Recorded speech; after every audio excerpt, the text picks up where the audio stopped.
মুখ্যমন্ত্ৰী ডক্টৰ হিমন্ত বিশ্ব শৰ্মাৰ এগৰাকী বিশেষ অনুৰাগী। বিগত সময়ছোৱাত সকলো ৰাজনৈতিক সামাজিক প্ৰত্যাহ্বান নেওচি উন্নয়নৰ গংগা বোৱাই নিয়া মুখ্যমন্ত্ৰীৰ সকলো দিশ সামৰি প্ৰকাশ কৰে এখনি গ্ৰন্থ।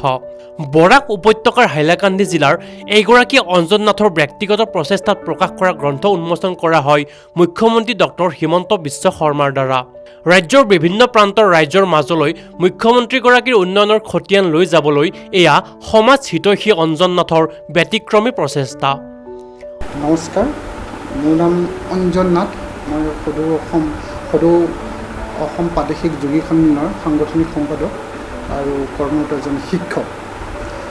মই কিতাপখন লিখি উলিয়াইছিলোঁ আজি প্ৰায় দুমাহমান হ'ল। কিতাপখন অসমৰ মাননীয় মুখ্যমন্ত্ৰী ইনগ্ৰেশ্যনো কৰিছে আৰু এই কিতাপখন অসমৰ বিভিন্ন ডিষ্ট্ৰিক্টত দিছোঁ। যিহেতু মই ইয়াৰ আগতেও কৈছিলোঁ যে কিতাপখন সকলো ডিষ্ট্ৰিক্টত দিম, সেইটো মই নিজৰবীয়া প্ৰচেষ্টাত মই কিতাপখন সকলো ডিষ্ট্ৰিক্ট আৰু কিছুমান জনগণৰ পাব্লিকক দিছোঁ।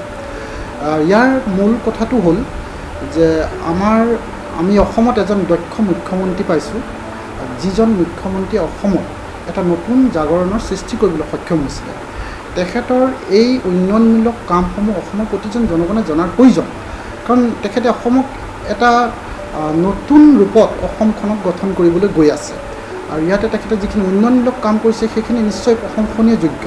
সেইটো কাৰণে মই এখন কিতাপ লিখি এইখিনি জনগণৰ মাজত মই লিখিত আকাৰত মই জনাই আছোঁ আৰু তেখেতসকলকো ডিষ্ট্ৰিবিউশ্যন কৰিছোঁ।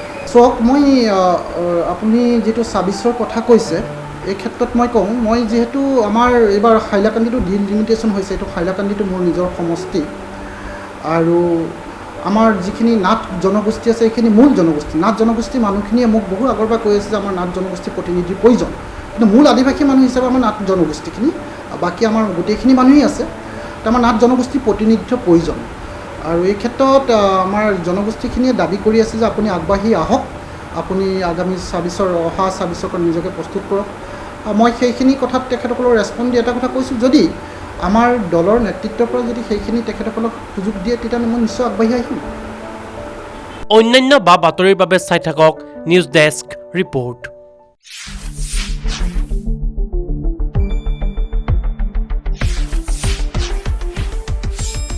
শুদ্ধ আৰু বিস্তৃত বাতৰিৰ বাবে চাই থাকক নিউজ ডেস্ক ৰিপৰ্ট।